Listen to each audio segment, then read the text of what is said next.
La inigualable experiencia de vivir un otoño distinto. Único. Un otoño. Un otoño Otoñal. 989 98.9. Compañía, calidad y mucha música. Tu mejor otoño.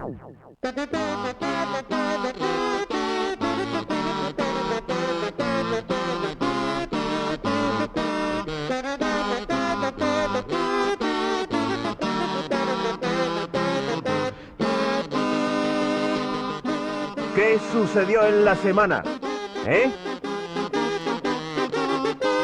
Pero vos le estás pidiendo al dueño de una empresa que pierda plata. No, Carlos, no, eso es una falsedad. Eso es lo que pidiéndole- quiere Madane que se diga. Eso es falso. No Sí. pierden nada. Se han hecho mega millonarios robándole a la Argentina y robando y explotando a los trabajadores. Sí. ¿Qué me vas a venir a defender a Madane? Y vos- Es una basura. Pará. Son estos Yo no lo empresarios que defiendo a se han Madane. burlado de nosotros durante décadas. Sí, pero yo no lo estoy defendiendo a Madane. Sí, me estás diciendo Lo que te tiene estoy- que déjame, no pará, tiene que déjame trabajar la terminar. pérdida. ¿Qué pérdida? Y pero- Si nunca sí. pierden nada, pierden Estaban los al 30, libros. pero- ¿Cómo tienen tanta... Igual estaban al 30% de la producción, ya no era la primera vez que estaban Lógico, porque se despidiendo cansaron gente. de robar y cuando no lo dejan robar empiezan a bajar la producción Pero y ¿qué el querés pato si lo las pagan los cubiertas? Pero, los a ver, empleados, yo no no los tengo que defender a empresarios. Madame Quintanilla, pero si vos vienen las cubiertas chinas, un 40-50% menos. Perdón, en Uruguay y no la se ve- vendían con cubiertas chinas, ¿eh? No se vendían. Cuando Sí. ella cuenta lo que ustedes hicieron Sí. en su momento viendo lo de Uruguay, lo que se vendía en Uruguay, Sí. que muchos compramos para no ser estafados acá por El FATE, que podía, no eran Carlos, chinas. cruzar al Uruguay a comprar o el mismo el que cruza Paraguay. Sí, bueno, si pero yo no puedo escúchame. hacerlo, compro lo local. FATE No, era pero la bueno, pero tercera si empresa vos que más compras lo barato local, te vendía. estafan. Después de Decía, el que Bridgestone menos tiene, y de FATE lo Pirelli. estafó. Pero Carlos, espera, FATE no era la más cara de las cubiertas en Argentina. Primero venía Bridgestone y Pirelli, que todavía subsisten porque tienen el negocio diversificado donde también importan cubiertas. ¿Y vos te crees, Son que, malas. ¿y vos te crees Sí. que Madare no tiene el negocio diversificado? Bueno, ¿Querés pero- que te cuente lo que tiene en Uruguay en materia de cibernética? El negocio de Como Aluar acá muchos y afuera. empresarios de la Argentina acá y que los vas a No, cuestionar ya por estamos eso. hablando de un empresario que Sí. es un modelo de explotar a la gente y llenarse de dinero gracias a los gobiernos que le Sí. dieron ventajas inaceptables. Eso es lo que yo estoy diciendo y para eso no hay respuesta de nadie, ni siquiera de aquellos que defienden la publicidad que les pone al lugar. A Cristina Que haya la una moneda condenaron con la porque cara no del podía no presidente. saber lo del sur. A Cristina la condenaron porque no podía no saber lo del sur. Ahora, si Milei le habla, si es novel y todo, No, sigue pero así a la dejemos, Molina. no, la diferencia es que la presidenta, la expresidenta, está condenada por chorra, por 17 fiscales y jueces. Está condenada por chorra.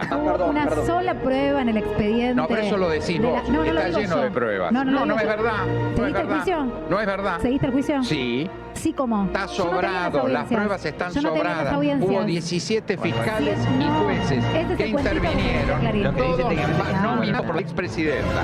Si Es- vos, está bueno, bien, pero ustedes son pero yo te estoy kirchneristas, tienen preguntando. derecho a No, yo hacerlo. no soy kirchnerista. Yo No, soy sos periodista que... kirchnerista. No. Y no soy kirchnerista, por esto no No, no, kirchnerista pero por es tu esto. opinión. Vale la sentencia de la Corte, no tu opinión. Con una justicia totalmente amañada y cooptada, por favor. No es Diego. cierto. Argentina está exportando 300.000 barriles ¿Y por qué le medio queda eso día. al pueblo argentino?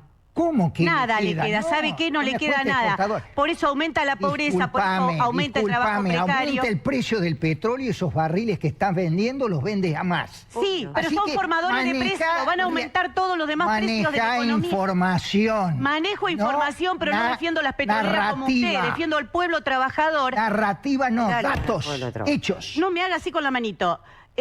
¿Qué?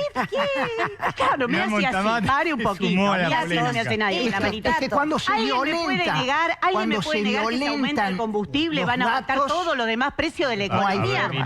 Fírmelo, firme ahí con la manito, firme que se aumenta el combustible y no aumentan los demás precios de la economía. Hágalo, dígalo acá en público delante de la Cámara de TN. Y en una semana nos volvemos a encontrar. Marcelo nos invita de nuevo. ¿Quieren? A ver, en una a ver, semana. Pero Montamat. usted Sí, firma pero que no- no- aumentando A ver, el combustible no perjudica a la Miriam, población. escuchemos, por Fírmelo, ¿Sabe qué?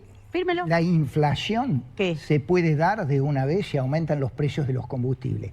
Pero la inflación que ustedes avalan es Sí, la yo no hablo de inflación inflación. crónica Sí, yo no avalo de la ninguna emisión inflación. Ah, bueno, constante está del bien. Estado Te voy a para defender a Milei, está bien, financiar está déficit. bien. Si vos vas a Texas y matás, hay pena de muerte. Te cruzás al condado del lado y no hay pena de muerte. Fíjate qué independientes son los estados de los Estados Unidos y que quede claro que Estados Unidos es un sinónimo de la palabra confederación, porque la confederación es una unión de estados. Entonces, o sea, que están del lado que vos proponés. Por supuesto, ellos no se llaman confederación porque los confederados perdieron la guerra civil. Ah, tenés razón. Entonces, el norte cuando gana decide que para poder ponerse un nombre tenían que usar el sinónimo de confederación y no la palabra confederada porque eran los que habían derrotado. ¿Y qué eran ellos? Estados Unidos. Estados Unidos. Entonces, en Estados Unidos rige un modelo confederal. Porque fíjate lo que le pasa ahora a Trump. Cuando se vuelve loco y manda la Guardia Civil se le arma un quilombo a Los Ángeles, el gobernador de California le dice, ¿qué te pasa? Rajá de acá. Fue una jueza de su estado y la jueza falló a favor del gobernador y le dijo retírense inmediatamente y devuelvan el control policial al gobernador, que es el único que tiene facultades en este estado. No conforme con eso, la jueza le inició una causa penal al presidente. O sea, la cosa es muy clarita ya. Donde vos te cruzás la raya, las reglas son claras. Una jueza del Estado independiente le hace un juicio al presidente porque se extralimitó y no cumplió con la 10ª enmienda de la Constitución de Estados Unidos. Bueno, esto pasó en Mercedes, en una fiesta con un inflable que lamentablemente tendrá que investigar la justicia qué fue lo que pasó. El inflable se termina volcando y un chiquito de 9 años, martiniano, termina siendo aplastado básicamente por el inflable, está con politraumatismos en estado crítico, realmente muy grave, en el hospital de Garrahan. Fue atendido de urgencia en Mercedes y tenía que ser trasladado, insisto, en estado crítico al hospital de Garrahan, con lo cual se le pidió a la provincia de Buenos Aires la posibilidad de utilizar uno de los helicópteros que deberían estar para funciones sanitarias, porque para eso se lo compraron y se lo habilitaron, y la provincia de Buenos Aires negó 2 veces, negó la utilización del helicóptero que lo tenía, dijo, disponible para otros usos. Con lo cual hubo que trasladar en la ambulancia en un viaje muy complejo, insisto, con el chiquito. La dictadura no empezó en 1976, empezó en 1973, cuando Perón se salió del Estado de Derecho y decidió combatir a la subversión por fuera del Estado, con las consecuencias que hoy seguimos pagando. Pero esto te lo ocultaron, ¿sabes por qué? Para mantener un mito irreal, que hubo un golpe de Estado que vino a hacer algo distinto en lo represivo y en lo económico, y en realidad vino a continuar con lo mismo porque el peronismo necesitaba seguir gobernando, y el candidato era Macera. Un golpe de Estado que viene a hacer, a marcar un antes y un después, terminar con algo que antes sucedía para que empiece algo nuevo. Si vino a continuar con lo mismo, entonces no fue un golpe de Estado.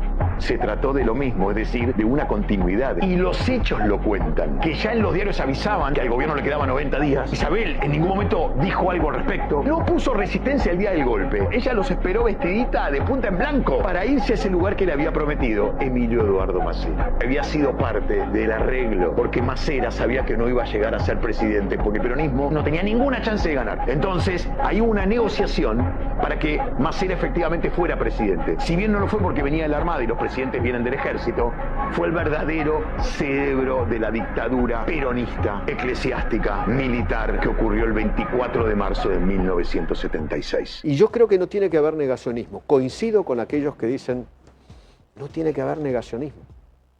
Claro, obviamente, ni negacionismo del genocidio, ni negacionismo de los subversivos montoneros. Porque los que están allí en la plaza, por ejemplo, no te van a contar lo de los terroristas. Esa parte no te la cuentan. Y hay que contar todo. Nunca más golpistas, ni terroristas, ni subversivos, ni genocidas en el poder. Ahora, es impresionante porque los que hoy están allí en la plaza y mañana van a estar en la plaza, repudiando el golpe del año 76, son los mismos que pidieron el golpe a Macri y el mismo que piden el golpe a Milei. A todo gobierno que no les guste. Qué increíble, ¿no? Repudian un golpe, pero le quieren dar un golpe a los que no les gustan a ellos. Qué raro. Es rarísimo, ¿no? Es impresionante, realmente impresionante, que los que hoy se indignan con el golpe cívico, militar, y algunos hablan hasta eclesiástico, del año 73, son los mismos que desde los medios de comunicación o de distintos sectores políticos llaman a un golpe cívico contra un gobierno democrático, como fue el de Macri y el que es ahora el de Milei. O algunos sectores que, por ejemplo, pedían la salida anticipada, qué sé yo, de Alberto Fernández. Desde dentro de ese mismo gobierno. Te están cagando, tenés que darte cuenta. No seas boludo. Las siguientes empresas, a las que les interesa la opinión y las ideas, presentan Vamos a portarnos mal, con la conducción del periodista Marcelo Lippi. Promat, materiales eléctricos, Avenida Rodríguez Peña 1770 Santos Lugares, teléfono 4757-3954. Pinturería Tricolor, Avenida Rodríguez Peña 1624 Santos Lugares, 4712-6471. Auditel, Avenida La Plata 3623 Santos Lugares, teléfono 11 54 37 89 21. Tienda de electrónica, reparaciones, TV, audio y video. Verónica Versace, Avenida La Plata 3664 Santos Lugares. Toda la moda en un solo lugar. Verónica Versace. ¿Qué sería de mí? Avenida La Plata 3672 Santos Lugares. Fiambres y charcuterie de la mejor calidad. Más útiles. Avenida La Plata 3444 Santos Lugares. Teléfono 11 5908 6505. La librería más completa de Santos Lugares. Joyería y relojería Benítez. Avenida La Plata 3719 Santos Lugares. Compramos oro y joyas y reparamos relojes antiguos.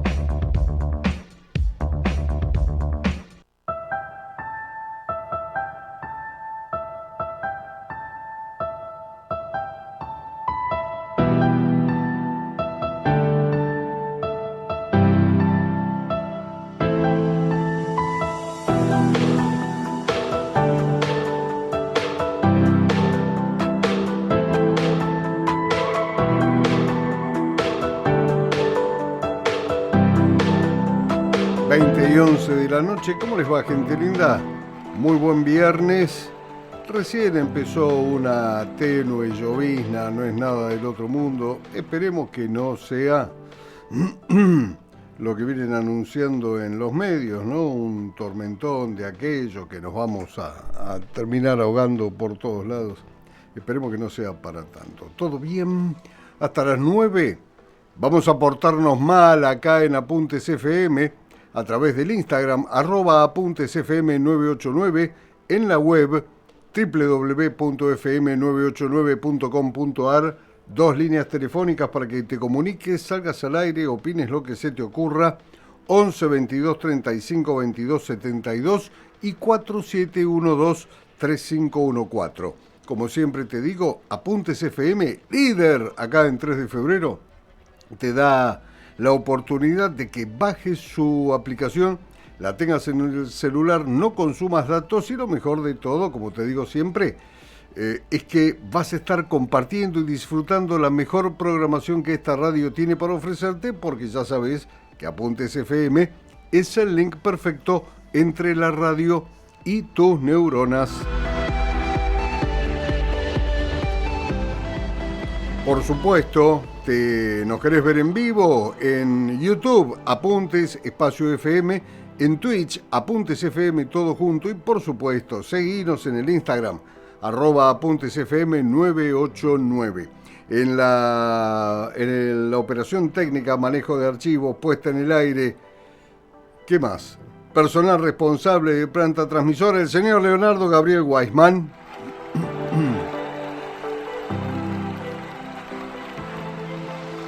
Y quien te habla, Marcelo Lippi, te recibo con los brazos abiertos y te digo como siempre, pasen, oigan y escuchen.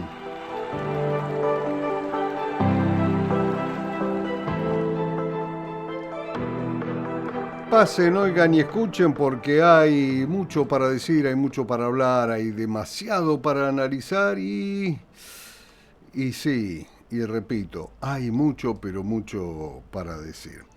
Se acercan las Pascuas la semana que viene, así que no te olvides, ¿querés una mesa dulce como corresponde? Panchi Dulcería, buscalo en Instagram, @Panchi Dulcería, unos huevos de Pascua que son para matarse. Te comes un huevo de Pascua y vas directamente a trasplante hepático, directamente, no sabes lo que es. una bellecitud, una delicitud de aquellas, no te das una idea. @Panchi Dulcería. La semanita un poquito movida con el caso del pelotudo este de Adorni. Sí que da más lástima, da más asco que lástima, mejor dicho. Porque, como decíamos la semana pasada, nos habían metido en la cabeza esto de haz lo que yo digo, no lo que yo hago. Nos metieron en la cabeza esto de que nosotros no vamos a ser como ellos, qué sé yo, y al final terminan siendo todos la misma mierda. Todos la misma mierda. Y no voy a... no me importa si la expresidente hizo 200 viajes o le hicieron 200 viajes en Aerolíneas Argentinas para llevarle los diarios. A ver, como dicen muchas veces, ya está, ya pasó, ya fue, no se juzgó en su momento, no se calificó eso, no digo como un delito, sino como una falta en los deberes del funcionario público, sí, algo irregular, convengamos que es algo irregular, no se lo calificó en su momento. La oposición, o la supuesta oposición que había en ese tiempo, no fue capaz de saltarle a la yugular como salta habitualmente el peronismo cuando alguien de otro partido hace lo mismo. Entonces no hay derecho al pataleo ahora, muchachos. Ya la cagada está hecha. La justificación, la justicia tiene que investigar con la misma velocidad con la que se deberían haber investigado esos 199 viajes, cosa que no van a hacer, porque ya sabemos que no lo van a hacer, y proceder a derecho, ¿sí? En lo personal, diría que Adorni ya debería haber presentado su renuncia, y si no lo hace en los próximos días, la patada en el culo que se merece para ser eyectado del gobierno es tremenda, tiene que ser tremenda y aleccionadora para todos los que forman parte tanto del oficialismo como de la oposición. Y hoy a la tarde, a primeras horas de la tarde, nos enteramos que la justicia de Estados Unidos anuló la condena por el caso de YPF, que obligaba, hasta hace un rato atrás, obligaba a la Argentina a pagar 16.000 millones de dólares por el caso de la estatización de la empresa petrolera estatal. Que tenés opiniones de todos lados, que fue mal estatizada, que estuvo bien estatizada, que no se pagó lo que se tenía que pagar, que se pagó lo que habría que pagarse. La única verdad es la realidad, decía el general Juan Domingo Cangallo, y la realidad dice que el principal socio de Repsol YPF en aquel momento, que eran los eskenazi, fueron los que promovieron el juicio para que se les pagara esos 16.000 millones de dólares a los que los peronistas llaman como fondos buitre cuando son realmente acreedores. Los eskenazi, vos dirás, pero los eskenazi, sí, los eskenazis, los que eran socios de los Kirchner, los que recibieron una gran cantidad de obra pública para hacer, para intervenir, para construir, y que ahora, perdón, y que ahora son los socios mayoritarios de Milei o de La Libertad Avanza. Estos tipos son los que hay que realmente sacar de los recovecos del poder, detrás de los telones de pasillo, ¿sí? Los Paolo Roca, los Cernequian, los Eskenazi, toda esta gente hay que sacársela de encima lo más pronto posible porque son los que te cagan, son siempre los que te cagan. Y creo que así como salió Kicillof a decir que la postura de Argentina era la correcta, creo que también creo que está orinando fuera del tarro, porque el tipo siempre se negó a pagar lo que habría que pagar, siempre les hizo pito catalán a los acreedores, y lo que dice Milei también está fuera de lugar, ¿sí? Porque eso de venir a decir, nosotros arreglamos las cagadas que se mandaron los Kirchner, hermano, ¿sabés todo lo que tienen para arreglar? Y todavía en 2 años y casi medio no arreglaron nada. Entonces no abran la boca antes de nada. no abran la boca antes de hacer algo. Háganlo directamente, háganlo. Y lo primero que tienen que hacer, si quieren, es rajarlo a patadas en el culo al querido Manolito Adorni. Pero hubieron oportunidades que se perdieron acá en el país. La idea, si uno lo piensa como idea, no era tan mala. Un evento como la Argentina Week, que se hizo en Estados Unidos hace unos pocos días atrás, suponía a uno que podría despertar el interés de potenciales inversores. Encabezada la misión por Javier Milei, Manuel Adorni y el ministro de Economía, Luis Caputo, y que fuera una vidriera para mostrar las oportunidades que brinda el país, quedó todo ahí agarrado con alambre, pendiente de una tela de araña sin que haya ninguna definición más o menos interesante. Y fueron también, junto a gobernadores de distinto signo político, que representaban la convivencia pacífica y democrática y la coincidencia con los alineamientos generales de un modelo, comillas, exitoso. Pero hubo algo que falló en el camino. Chávez o Lula. Lo primero que falló fue dar por supuesto que Milei se mostraría como alguien que no es. O sea, un líder capaz de transmitir la sensación de normalidad que necesita cualquier inversor, la seguridad no solo de la palabra de un presidente, sino también de mostrar en los hechos la seguridad jurídica que necesita cualquier empresa.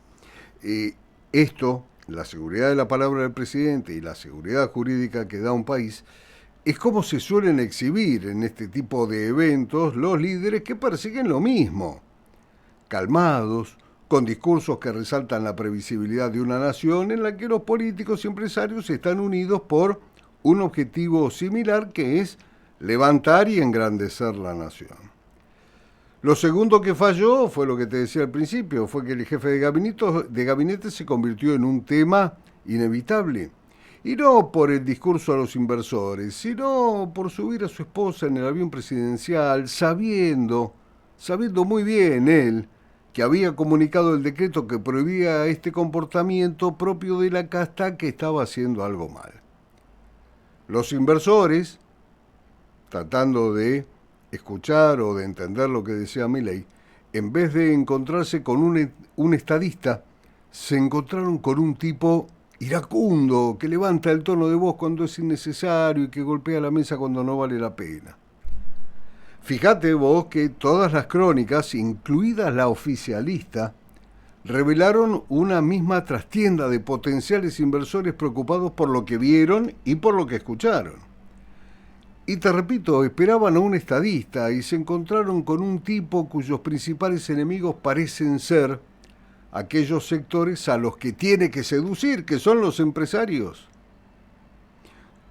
Con una virulencia verbal más propia de un Chávez que de un Lula, estaba Milei, llamando a sacarse de encima a los empresarios y políticos prebendarios, acusando al Tano Paolo Roca, justamente el día en que aparece en la revista Forbes como el empresario más rico de la Argentina, acusándolo, te decía, a Paolo Roca de coimero, y de atacar a los argentinos durante años, y afirmando que Madanes Quintanilla, el dueño de Fate y de Aloar, lo había amenazado diciéndole que le había tirado 920 trabajadores a la calle. La prensa en general coincidió en señalar la molestia generalizada en Wall Street. Y si un día se enoja y me acusa a mí de Wall Street, en Wall Street, se equivocó de ámbito, esto no es lo que quieren escuchar los inversores. En su país usted, el gobierno, ataca a un empresario que debe cerrar una fábrica y paga lo que corresponde a sus empleados. ¿Para qué trajo a los gobernadores si los escondió y ni siquiera hubo una reunión general con ellos? Esto se conoce como seducción bélica. Los argentinos debieron recordarle, los representantes argentinos, mejor dicho, debieron recordarle a los extranjeros que estos ataques no son nuevos.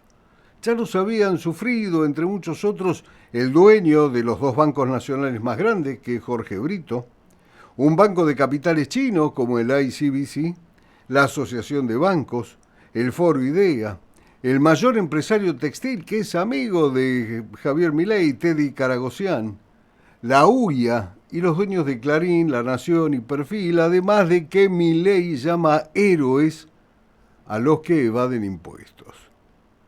¿Va a ser este el sistema de convivencia más atractivo para conseguir inversores? En especial para un país que no exhibe reglas claras y estables, pero sí mucha restricción cambiaria e inestabilidad macroeconómica. A lo que el presente le agrega es estancamiento económico, parálisis de consumo y una inflación creciente en los últimos 8 meses que no da para asustarse, ¿sí? Del otro lado de la grieta están desesperados diciendo que mirá la inflación cómo sube, muchachos, tuvieron un 12,8% el año pasado, antes de que se fueran Alberto y Cristina, con el superministro Massa. 200 y pico % de inflación en un año, cuando ahora se está pronosticando, se está previendo una inflación de un 30 y pico %. A ver si somos conscientes de lo que decimos. Milei podría argumentar que en su tierra no le fue mal, insultando, puteando y gritando. Y es un punto entendible. ¿Será que también los potenciales inversores internacionales pueden ser seducidos por una personalidad tan disruptiva, cuyo leitmotiv, cuyo motivo principal es la destrucción del Estado y de sus críticos? Todo puede ser en Argentina, pero la experiencia indica que los inversores son reacios a apostar en países con gobiernos populistas que privilegian la polarización social antes que el consenso, que combaten a la prensa y persiguen a empresarios y políticos con nombre y apellido. Todo lo contrario a lo que pasa en Brasil, que es una potencia industrial sudamericana y que hay que reconocerla como tal. Hasta ahora, las únicas inversiones que se conocieron después de ese evento fueron las de origen nacional, que ya estaban previstas. La de origen extranjero fue la de First Quantum Minerals por $5.250 millones, destinada a un yacimiento de cobre Taca-Taca en Salta. Es el mismo proyecto que hace un mes se había anunciado ya en todos los medios, o sea que no hay nada nuevo bajo el sol. Los gobiernos que van detrás de esos inversores recurren a opciones interesantes, como aprovechar la Argentina Week, salvo que, para que funcionen, intentan mostrar que sus países son normales y más o menos previsibles, ponele. Brasil es un ejemplo de esto acá en el continente sudamericano. Lo hace a través de eventos promovidos por la Agencia Brasilera de Promoción de Exportaciones e Inversiones, conocida como Apex Brasil, y hasta donde uno puede ver, no se encuentran antecedentes de funcionarios brasileños que se presentaran ante el mundo de la forma en la que la acaban de hacer los nuestros. De hecho, mientras Milei viene insultando a Paolo Roca desde principios de años, hace una semana que el presidente de Brasil compartió con Paolo Roca un acto en el que el Grupo Techint inauguró en el Estadio de Río de Janeiro la Escuela Técnica Roberto Roca. La nueva institución se encuentra a pocos kilómetros del complejo siderúrgico de la empresa, que emplea a 8.000 trabajadores y exporta el 70% de la producción de acero de Brasil. Al parecer, un comunista como Lula sabe mantener relaciones de respeto y conveniencia mutua con los empresarios, mientras que el mayor defensor mundial de la libertad los espanta. Lo que le faltó a este intento de seducción internacional fue el papelón de Adorni en el avión presidencial, a la que a la vez le sumás, mientras todavía estaba en Nueva York, rodeado de inversores, la difusión de un viaje familiar en avión privado a Punta del Este durante el carnaval, que no se sabe quién carajo lo pagó.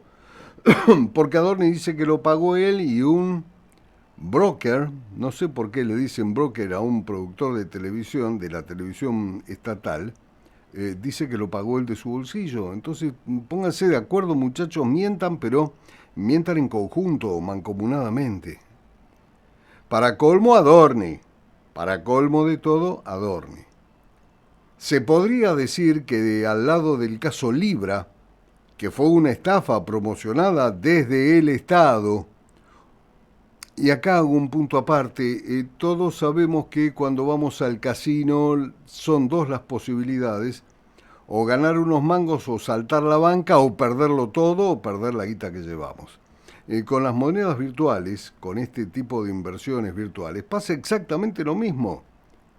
Porque vos no conocés al tipo que te dice, vení, dame la plata que yo te la hago crecer, y el tipo, una vez que juntó, no sé, vamos a ser ilusos, $1.000.000, baja la persiana, desaparece, la dirección de mail que tenés es falsa, el WhatsApp que tenés es falso, el teléfono al que llamás es una línea que está cortada, y te cagaron un palo verde entre unos cuantos que fueron los boludos que pusieron la guita. Te decía, después de Adorni, se podría decir que al lado del caso Libra, que fue una estafa promocionada desde el Estado, o las coimas del 3% que están salpicando a Karina Milei, lo de Adorni aparece como una irregularidad menor, a pesar de revelar la hipocresía de proclamar un estilo ético que no se está aplicando en el país. Y en este caso, fue más que interesante ver cómo los comunicadores más oficialistas demostraron conocer las técnicas básicas del periodismo. ¿Qué son las técnicas básicas del periodismo que no usan en su trato habitual con el poder político? Mucho menos con el presidente. Y cuando lo tuvieron enfrente a Adorni, supieron preguntar, repreguntar, pedir pruebas, señalar contradicciones y no dejar pasar ninguna excusa absurda. Por más de esa postura altanera que tuvo Adorni al hacer la conferencia de prensa.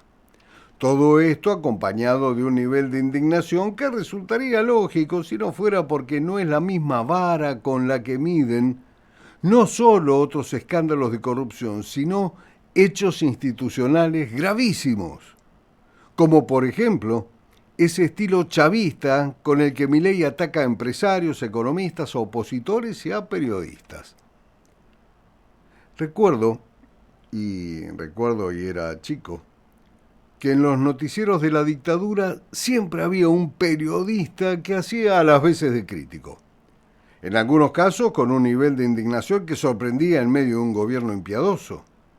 Lo cierto era que esas críticas apuntaban a temas como las veredas rotas, la mala educación ciudadana o al reclamo de mayor castigo frente a algún delito. Imposible que esos indignados hablaran de asesinatos, desapariciones, campos de concentración, censura y de una economía estancada y con mucha inflación. La indignación de los comunicadores oficialistas ante el papelón de Adorni puede entenderse como una forma similar de disimular el cotidiano silenciamiento militante frente a la realidad que nos está pegando una paliza de aquellas. Pero el nivel de indignación general alrededor de este caso puede también simbolizar algo más. Por ejemplo, un creciente descontento social, del que están hablando, por supuesto, la oposición y todos los demás partidos que se abroquelan con ella.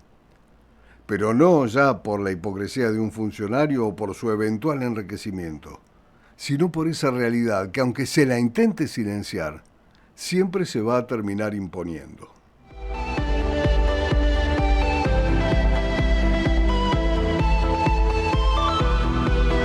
¿Podés armarlo? La gente lo pide, está llovinando la semana que viene, Semana Santa. Por supuesto, hay churro y bolita.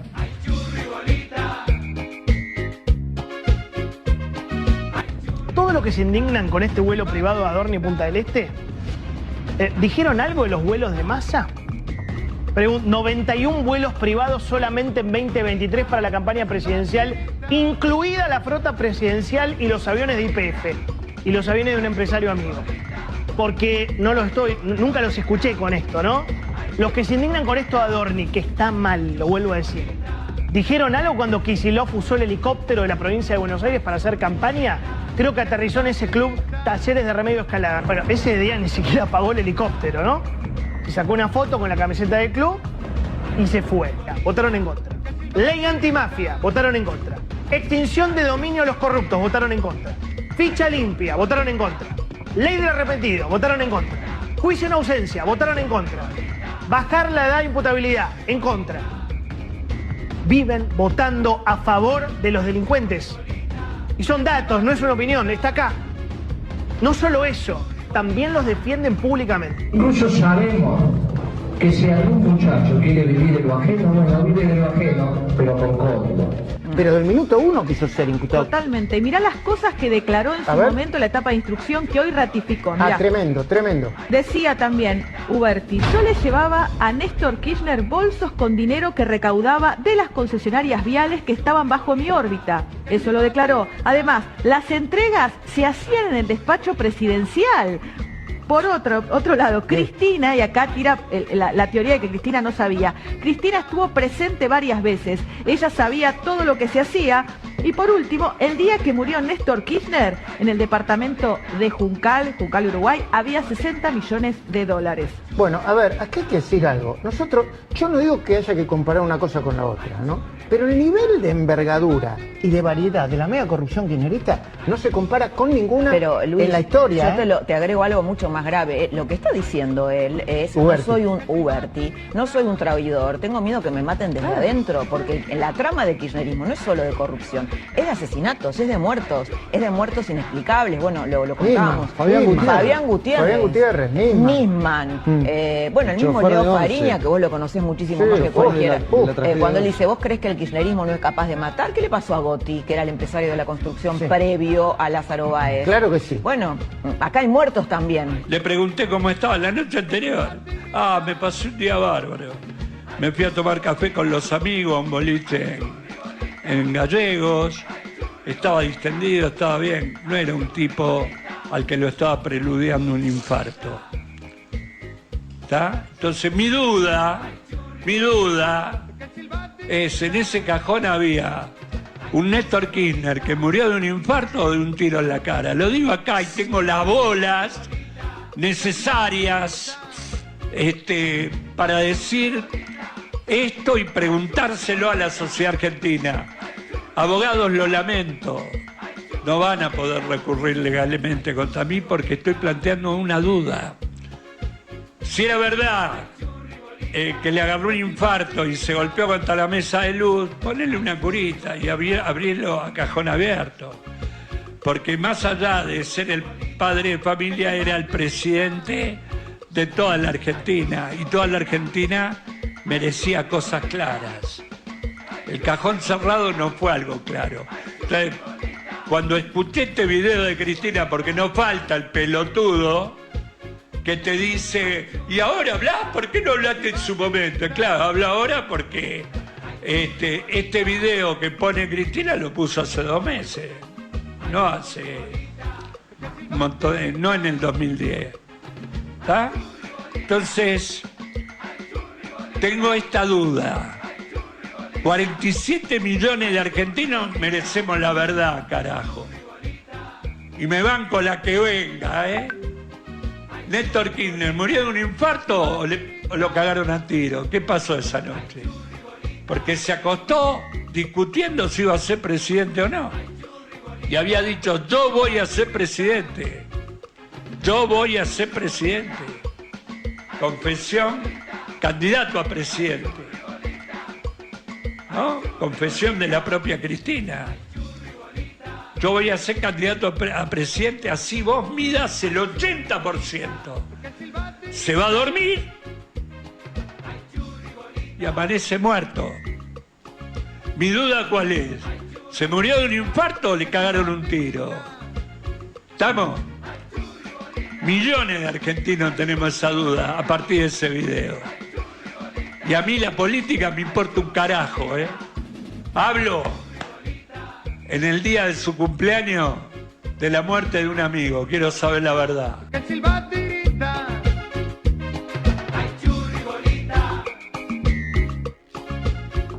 20:39, las dudas que plantea Luis Delía. Que hasta saber si son válidas o no, ¿no? Todos tenemos la duda, ¿por qué no viraron a cajón cerrado si era un ídolo nacional y popular, ¿no? Esa duda también la tenemos. Y el rumor de que le habían pegado un balazo en la cabeza también la habíamos escuchado en su momento, pero por supuesto nadie fue capaz ni de investigar, ni de decir qué pasó, ni nada por el estilo, ¿no? Son los grandes errores que hemos cometido los argentinos, ¿eh? Esos son los errores que hemos cometido los argentinos. Parafraseando un poco, los grandes momentos de la historia de la humanidad fueron pensados por personas que creían que actuaban correctamente. Los ejecutores de esas ideas, cuando no son los propios autores, me tienen sin cuidado. Para este punto que voy a repetir durante todo este editorial, los más grandes momentos de nuestra historia salieron de la cabeza de seres que creían actuar de una manera correcta. Y muchas de esas ideas chocaron de frente con las de otros, con la subsiguiente crisis y, ¿cuándo no?, alguna guerra en la que el mundo se fue al carajo directamente. Y el mundo se fue al carajo miles de veces a lo largo de los millones de años que llevamos como la única especie viva capaz de pensar en el futuro. Ponele. Quizás una de las preguntas más antiguas que se haya hecho el hombre no fue qué está bien o qué está mal.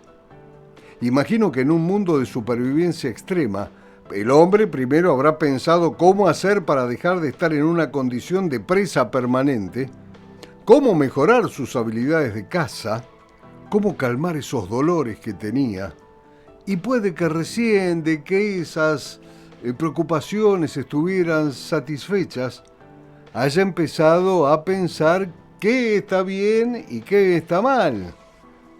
Pero ¿cómo? En función de esas cosas que el tipo lo intrigaban. ¿Está bien dejar de ser presa de un depredador dejándole un vecino atado a un árbol para que se lo morfe antes que a vos? ¿Es correcto mejorar la casa con un nene atado a una soga como si fuera un cebo? ¿Está bien matar a una persona para que le deje de doler la muela en aquellas épocas? ¿A qué voy con esto? A que hay personas que han dedicado sus vidas a intentar aproximarse medianamente a una idea de cómo se construyó nuestra noción del bien y del mal. Y es que ni siquiera podemos ponernos de acuerdo en si está en nuestra naturaleza ser buenos o ser malos.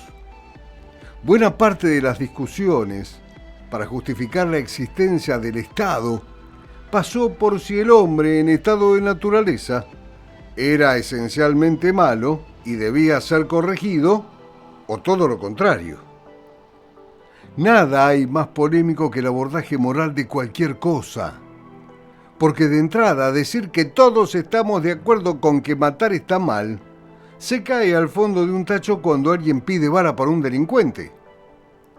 Entonces, matar a alguien que contradice nuestra normativa no está mal. ¿Y si esa normativa es tolerada en otro lugar? Ni siquiera hace falta llevarlo al extremo de vida o muerte o a cosas que no son delitos en otros países. ¿Conocen a alguien que haya sido sentenciado por robar millones de dólares y esté en su casa sin haber sido funcionario? ¿Cuántos millonarios sentenciados han visto atrás de las rejas? No importa a quién se robó, ni cuánto, ni cómo, sino quién lo hizo para que sea moralmente reprochable, pero no tanto como para mezclar al malo con el resto de los malos.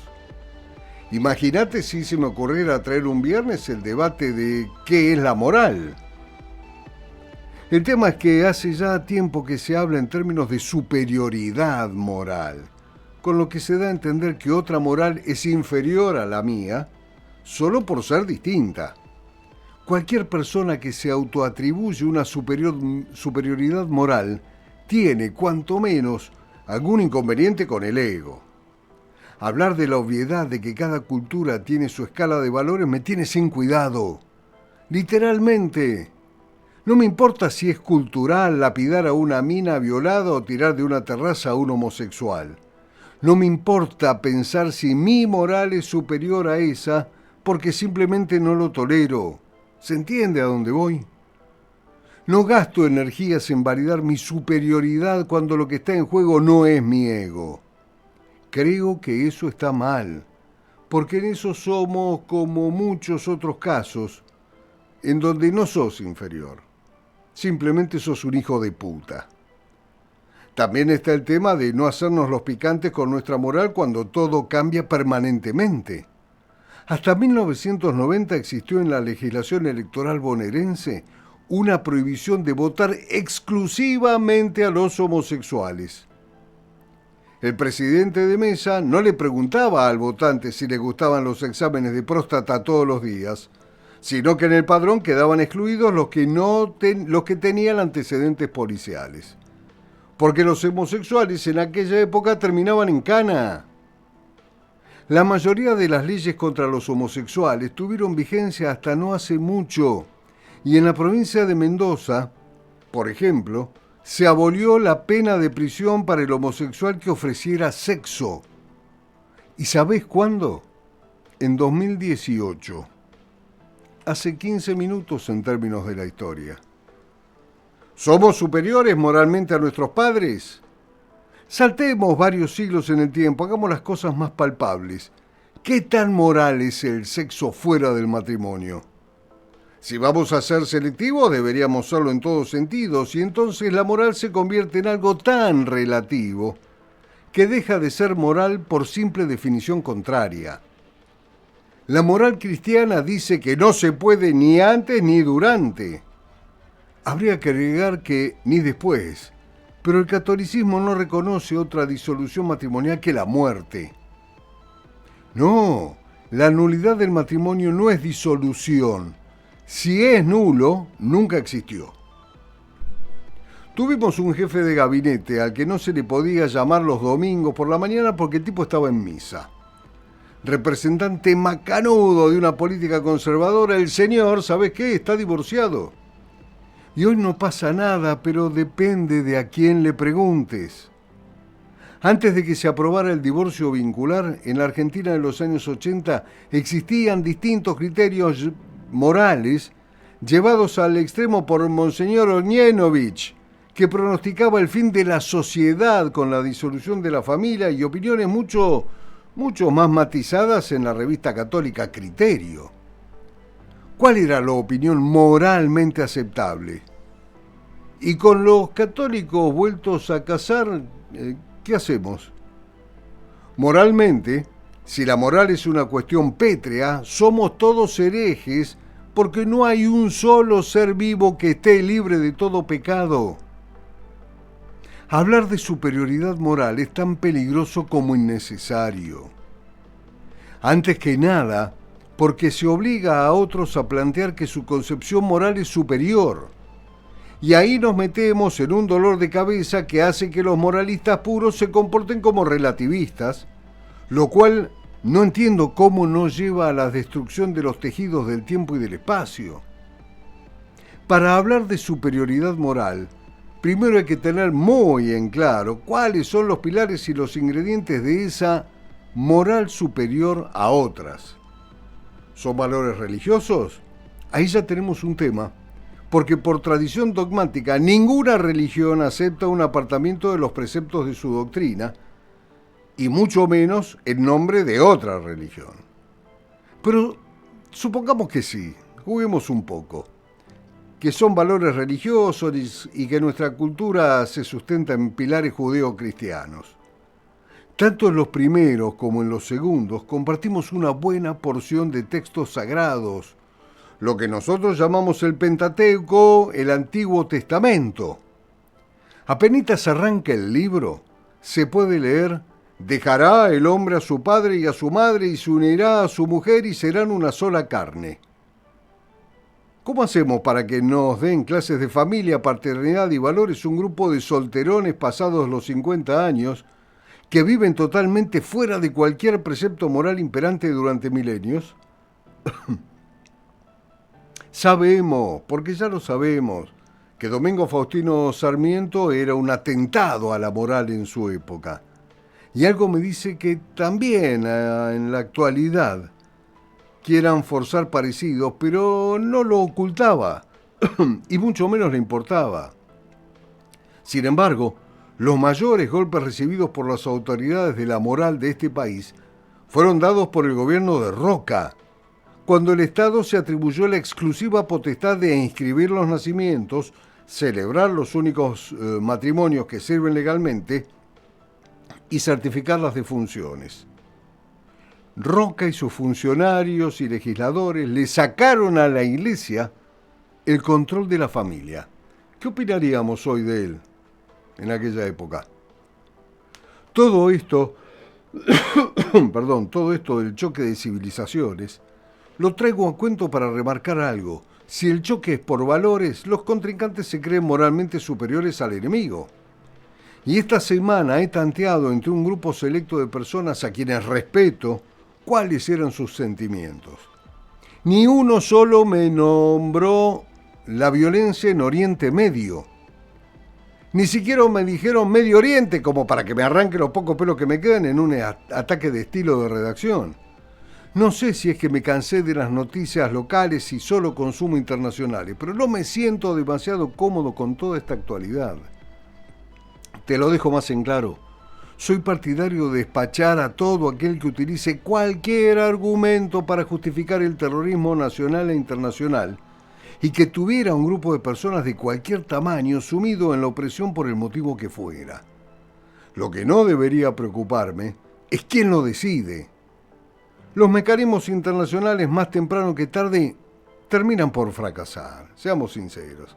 El Consejo de Seguridad de las Naciones Unidas fue concebido en una época que ya no existe y para una realidad posterior a una guerra de la que cada vez quedan menos personas que la recuerden. Desde esa configuración global, por decantación, por compromiso, por omisión, se depositó en los Estados Unidos el rol de gendarme global. Y además de su evidente poderío militar, el sistema de toma de decisiones en materia internacional lo hacía un poquito confiable. Al igual que en cualquier país con división de poderes, el presidente no puede ir a la guerra porque el pueblo es el soberano y los estados son anteriores al país. Dicen que ambos se encuentran representados en el Congreso. Capaz que te suena demasiado burocrático en un contexto de emergencia, pero no sería el caso, más cuando abiertamente reconocen que laburan el tema desde hace meses. La raíz del cambio la podemos encontrar en los cambios legales producidos después de los atentados del 2001 y la posibilidad de Estados Unidos de realizar incursiones militares preventivas sin necesidad de pasar por el Congreso. Bien muerto está Jamenei. No es ese el punto. Ya hasta me doy bronca yo mismo de vivir en tiempos en los que hay que explicarse tanto. Pero voy a tratar de hacerlo más explícito. Supongamos que uno ama a Trump. ¿Y si mañana gobierna un tipo al que odio y me odia? Fueron ellos, los norteamericanos, los que nos enseñaron las bondades del sistema republicano. Fueron ellos, los norteamericanos, los primeros en poner en práctica las ideas de la Ilustración más de 2 décadas antes que la Revolución Francesa y cuando recién acá nos convertíamos en un simple virreinato del Río de la Plata. También fueron ellos los que declararon que la guerra contra el terrorismo era una guerra santa en el umbral del siglo XXI. En una guerra santa, los dos bandos creen que tienen la verdad revelada y superior a la del otro que es un hereje, teóricamente. Con lo fácil que es hacer cagar a otro solo por meterse con mi forma de vida y mi sistema legal. Y quizás sea ese el miedo que estoy sintiendo, que el mundo para el que me educaron ya no existe, que el orden establecido es una fantochada inoperante, que la cooperación entre países es jugar al desconfío, y que llegó demasiado lejos en creer que era joda eso de usaremos su democracia para destruir su democracia. con lo barato que nos salía a nosotros mismos destruirla. Mirá, si hacía falta. El asunto es que ya no encuentro motivos para pensar qué está bien o qué está mal. Que este es el orden que viene, que volvemos a la era en la que solo un matón tiene las ganas de llevarse puesto a un hijo de puta, mientras que el resto debate permanentemente sobre la base del diálogo con el que de tener la chance nos lastimaría. Y de hecho cada tanto lo hacen. Miedo, temor, pavor, algo de pánico, puede que espanto. No llego al horror, pero sí a la alarma, al susto, al sobresalto, un poco más que aprensión, bastante desconfianza, desasosiego, ¡qué cagazo! No, pero no es por la guerra, sino por quienes la conducen, nada más que eso. Y sin embargo, para redondear, que cada uno haga lo que deba, lo que crea que es correcto o lo que haga falta. Pero no hablemos más de moral cuando la ética nos está llevando puesto a todos. No metamos a la moral en la construcción de poder si después vamos a decir que lo viejo murió y que esto, un mundo comandado por gente que habla de moral para explicar su accionar, es lo nuevo. Porque es lo que hay. Y punto. ¿Nos estamos yendo? Nos estamos yendo. Lo último, cortito y al pie, así ya lo dejo a Leo que se vaya tranquilamente. Gente, a ver si lo pensamos un poquito, a ver si lo pensamos un poquito mejor, con la mente un poquito más despejada y las ideas un poquito más claras. Perdón por repetir tanto la palabra poquito. Se está cuestionando esta semana la teoría de los dos demonios, por el tema del cincuentenario del golpe de Estado del 76. Pues bien, no hay teoría de dos demonios, hay teoría de un solo demonio, ¿sí? Que es el demonio del Estado, que fue el que creó a montoneros, al ERP, a la AAA, los armó, les dio poder de matar, y después le dijo al mismo Estado, al Estado militar, que cometiera la aniquilación total de la subversión. Hay un solo enemigo del Estado y es todo el Estado. El que lo quiera entender, que lo entienda. Y el que no lo quiera entender, vamos ahí a abonar la teoría de los dos demonios. Porque esto fue una guerra interna, pero fue una guerra. ¿Sí?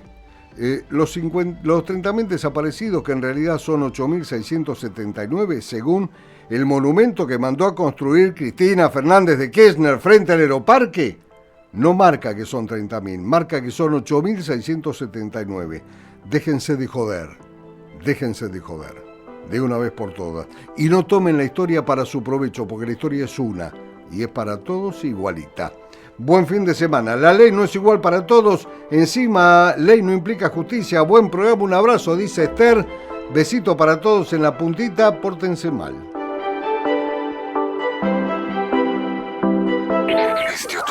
Este otoño tenemos tanta